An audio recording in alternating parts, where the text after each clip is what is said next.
Welcome to week 2. This week we're going to be starting on our first of 3 projects in this course. We're going to be creating an animated logo using After Effects. So I wanted to walk you through the 3 stages of the project. So this will apply to all the projects in the course. In the content section, you'll see it's broken down into 3 weeks, starting with week 2, week 3, and week 4. This project has 3 phases. There is a preliminary phase, the rough draft phase, and the final presentation. You will have deliverables due at the end of each of these phases.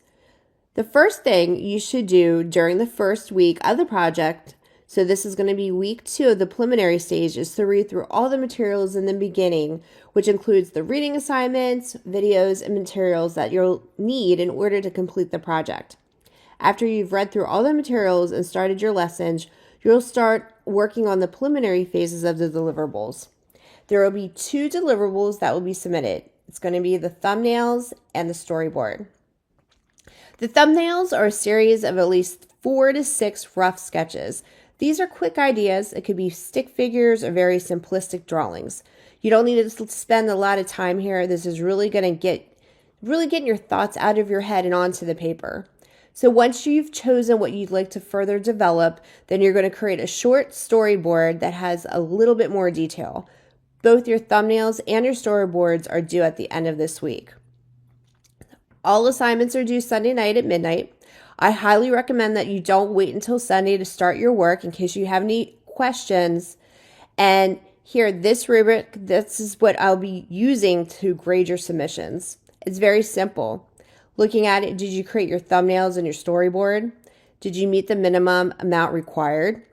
You do want to make sure that you have significant detail and concept development, that you're ready to start working on your next phase in the next week, which is the rough draft. Make sure you're focusing on going through the lessons and reading everything. I'm going to have required lessons for you to view at the beginning of the projects. It does say here, you're not required to read everything, but before you start to work on week 2 materials, but you really should focus a lot of time on making sure you understand how to use the software and get ready to create your project. So hopefully this does give you a little clarification of what's going on this week. Again, during the first week of any project, you're going to be focusing on making sure you understand the lessons, making sure you understand the project, working on brainstorming, getting your thumbnail sketches, and creating your storyboards.